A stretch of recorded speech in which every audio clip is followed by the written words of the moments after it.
I just finished watching every single pre-fight press conference for UFC 294, and that's separate from the big one that they had, the big spectacle with all the fans. I'm talking about the individual ones, the ones where they're just talking to reporters, talking about what's up to date with them and stuff like that. And the whole point of this video is I'm going to analyze their headspace, see if we can figure out something maybe that people don't necessarily know about. Regardless, it's kind of like a recap, reaction type thing where the fighter's head's at. Now, I am only going to be talking about the fighters that are worth having something to say, because there was a lot of interviews that were like 2 to 5 minutes long and there was no takeaway from it. And plus, if you want to talk about Khamzat Chimaev, all he did was sit there and go, "Hey, smash you. I beat everybody in the division. I'm just going to go smash this guy, man." That's all he said.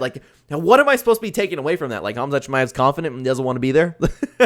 So guys, timestamps are there if you'd like to skip to any particular fighter. Let's get into the video for today. Starting off with Alexander Volkanovski. Now, to be honest with you, there's not too much to say about all of these fighters this time around. I was all excited for this because I imagine they were all going to have long interviews like Alexander Volkanovski. And I'm saying this with respect because I'm a big Alexander Volkanovski fan. He spent a half hour tooting his own horn.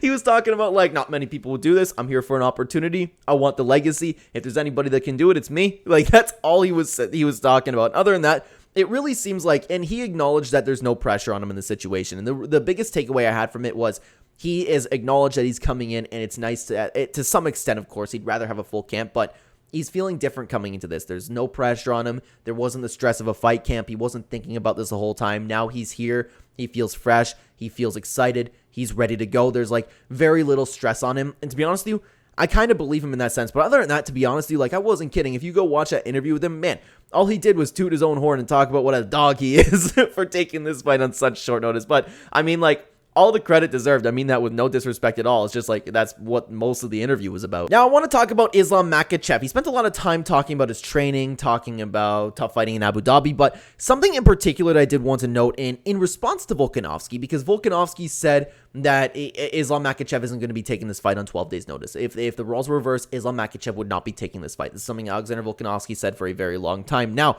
Islam Makhachev actually butted back and said if the UFC asked him to bring his belt, he would not be fighting because there's no risk for Alexander Volkanovski. But he's if you put, put the guy in this situation. Hey, Alexander Volkanovski, fly to Abu Dhabi, risk your belt, give it to Islam Makhachev if you lose, then he wouldn't be fighting. And I thought that was actually a really good comeback. And plus, when you want to talk about the overall press conference, I think Islam Makhachev has such underrated trash talk. That was a good rebuttal. That was a really, really good rebuttal. And I'm not so confident that Alexander Volkanovski would be taking this fight if his featherweight belt was also up for grabs. It makes a lot of sense. But other than that, Islam's been talking about his preparation. He's been talking about the fight. He is just extremely confident in himself. He's so confident. He just was sitting there and doesn't care who fights. He's oh yeah, I'll fight Dustin Poirier. I'll fight Justin Gaethje. It doesn't even matter who the opponent is. You put him in front of me, I'm going to beat him.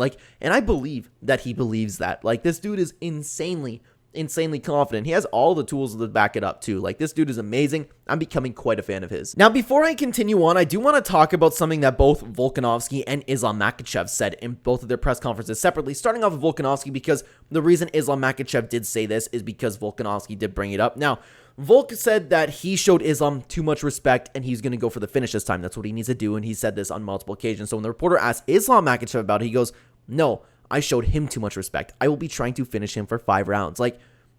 That's going to be exciting to see if both guys live up to it. They go all out because it's true. Both of them really did show each other a lot of respect last time around. So maybe both these guys are coming in here with looking to make a statement. I would imagine that's the case, right? I just thought that was interesting because they both kind of said the same thing. Now, guys, let's move on to Kamaru Usman. So I don't really know what to make of Kamaru Usman because he's sitting there and he appears calm, and we know Kamaru Usman is a little fake to some extent. He's always had a past, and I'm not coming off of I don't mean to come off as a Kamaru Usman hater, okay? But I think it's fair to say that this dude wants to be the sickest guy in the room, right? He comes in just has a vibe to him.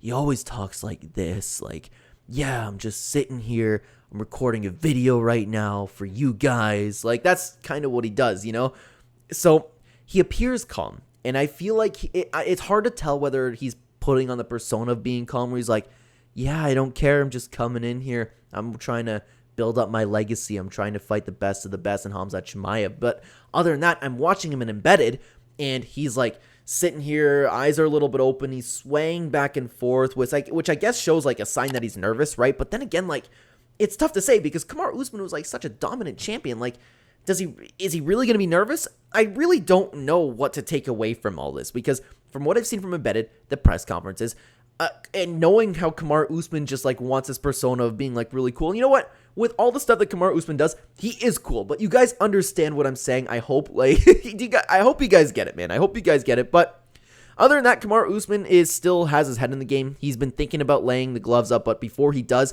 he's very confident that he can take the middleweight title from Sean Strickland, then go back down to whoever wins against Colby Covington and Leon Edwards and take that belt back too. So he wants to retire as a double champion. And other than that, he just said he didn't really talk about the money too much. He just said that he's taking this fight because he loves to compete. He wants to fight the best in the world. So it's a little bit difficult to take away how I'm kind of viewing Kamaru Usman, but I'd love to know what you guys think down below about all that. Now, guys, the last fighter I did want to talk about is Magomed Ankalaev, and I don't have too much to say about him, but the only thing that I found very interesting that is he promised more excitement, and he believes the best way to provide excitement is with aggression. So the game plan, obviously, is going to go forward and be aggressive towards Johnny Walker. He's not going to be patient. He's going to go there. He wants to really, really prove it for the fans, and seems like he wants to be more active in promoting his fights and engaging with the fans because he said the next time that we see him, he'll be speaking a little bit of English, excuse me. Of course, I butchered that as I'm talking about somebody speaking English.